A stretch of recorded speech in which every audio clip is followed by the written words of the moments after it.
bokku mi nga xamante ni moom lañ fi dalal mu toogee fekk ñetti casquette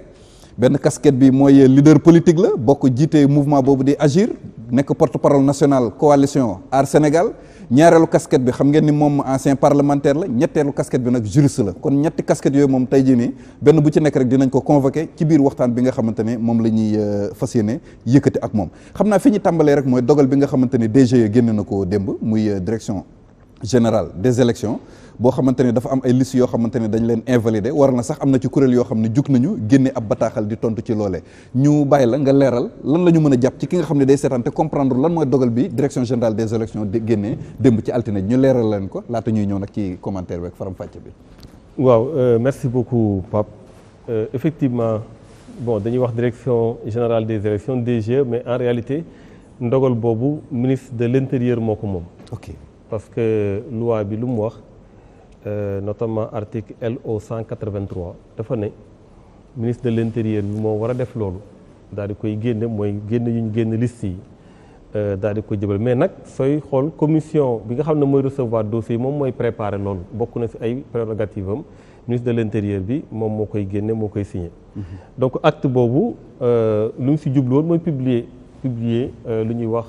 liste yi nga xamante ne dañoo bokk. ci élection yi ñu jëm muy élection législative yi mu am nag coow lu bëri lu ci am xam naa peut-être dinañ ci ñëw parce que ñu bëri ñu ngi naan romb na ay prérogatives am parce que waru woon daal di déclarer nii dañoo irrecevable et cetera mais ak lu mu ci mënti doon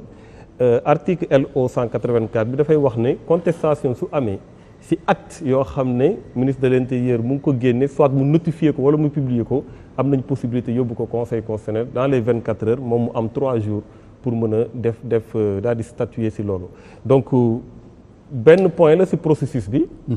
ginnaaw bañ jógee ci dépôt liste yi parrainage yi recevabilité bi tey mu doon loo xamante ne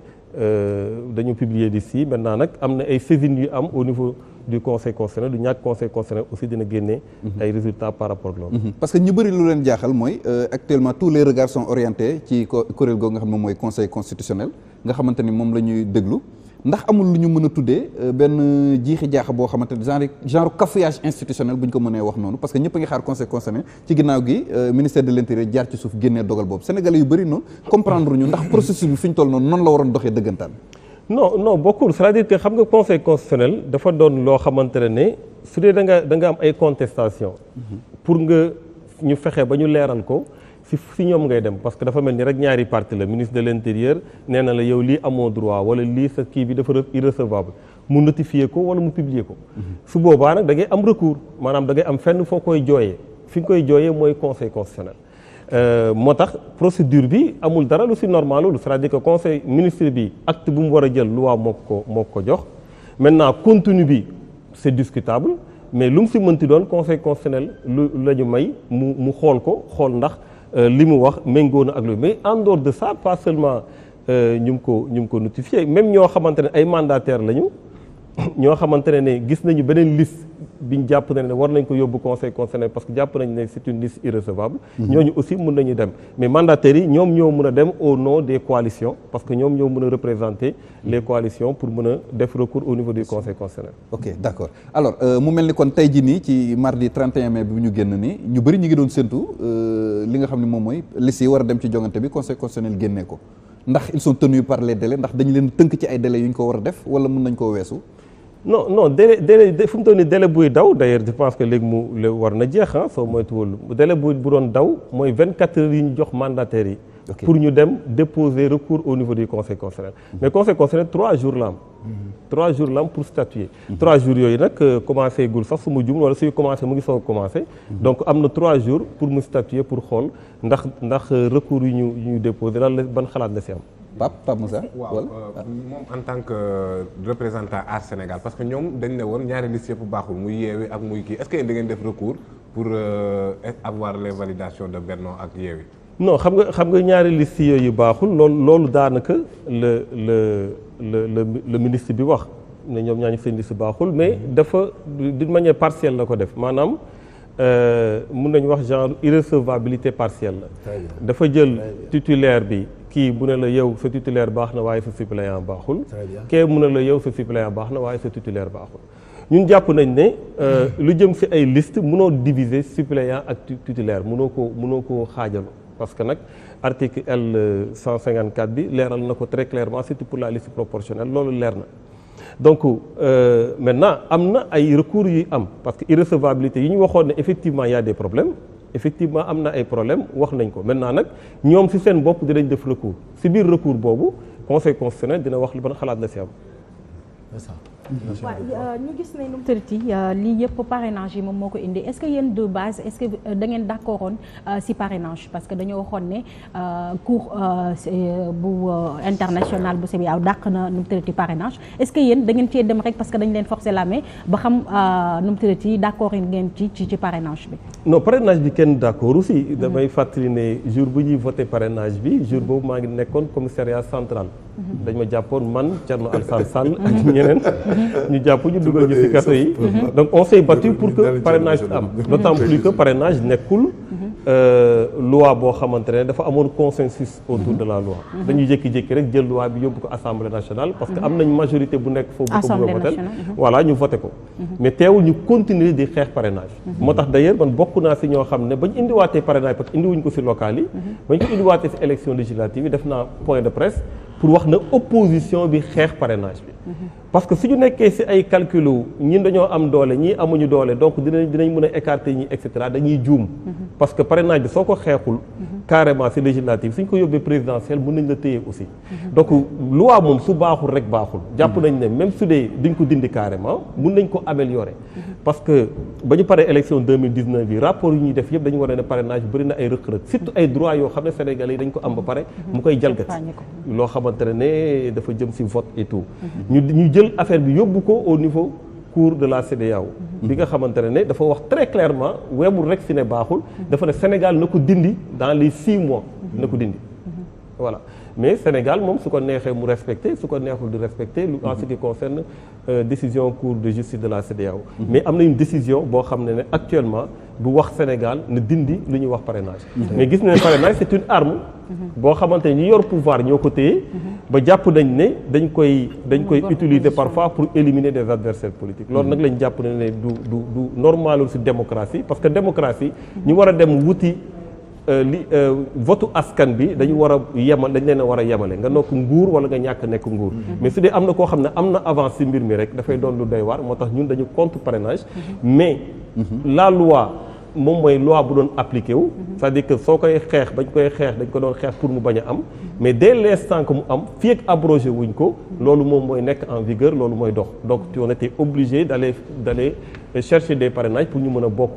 ci élections yi parce que ça fait partie des conditions sine qua non et cumulatives yoo xam ne mënoo ko bàyyi pour nga bokk ci élections yi te ni ko cour de justice CEDEAO waxee ci parrainage bi noonu la ko waxee également ci arrêté Ousmane Ngom gis nañu ab dogal boo xamante ni génn na ci jamono yi noonu la ko waxee woon également par rapport ak décision yu bëri interdiction de voyage ñu ngi koy fàttaliku dossier Assane Diouf dossier Khalifa Sall dossier également Cheikh Mbacké Gadiaga ak dossier dogal yu bëri yoo xamante ne à chaque fois mais bu ñëwee rek dañuy gis ne dafa am benn réticence boo xam ne day am ci état du Sénégal pour que ñu mën a appliquer loolu également état buy doxalee noonu naka lañ ko mën a qualifier.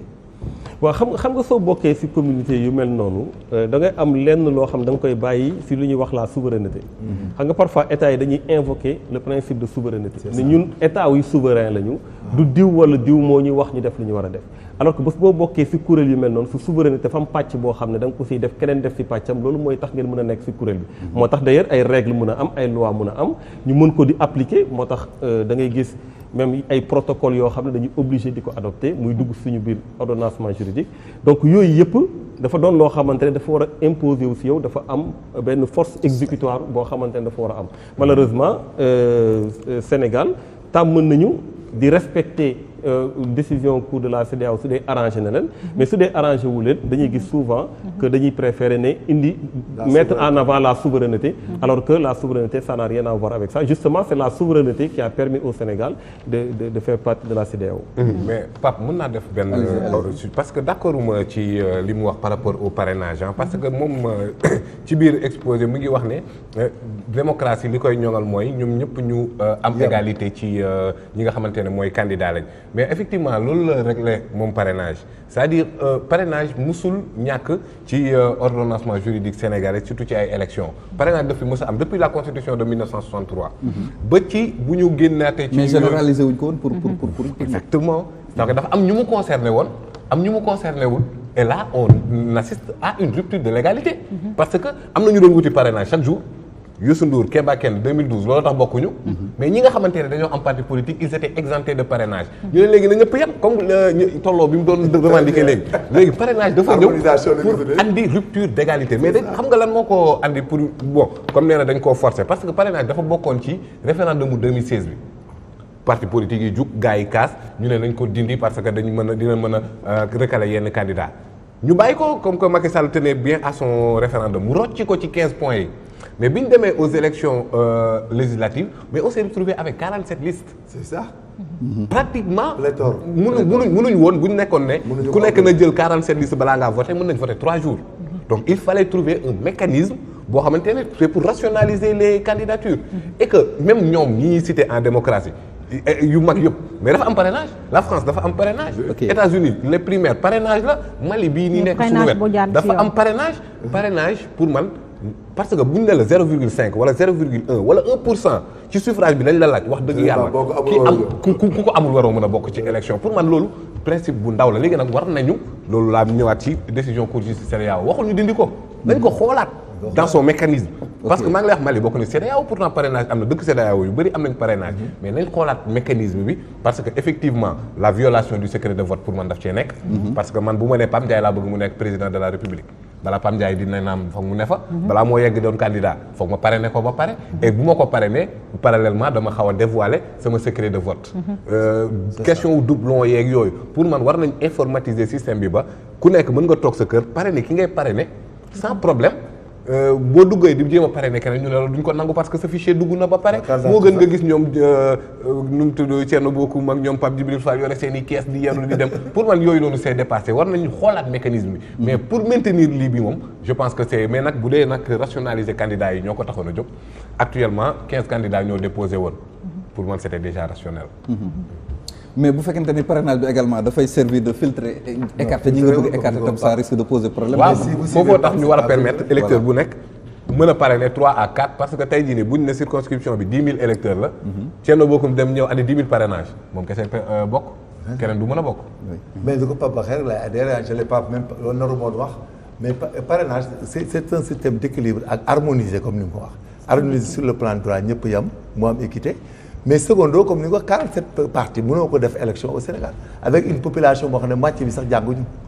fan nga koy defee ci àdduna donc vraiment avoir même on devait même aller à 3 groupes de personnes ça suffit parce que ay personnes ñooy adhérer pour fal Thierno Bocoum wala fal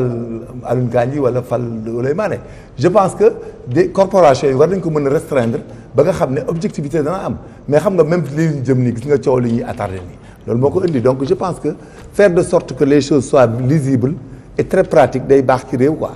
ba nga xam ne nit ñëpp dañu am information même niveau d'information mais si ça fuse de tout azimut mais kenn du xam sax looy choisir finalement.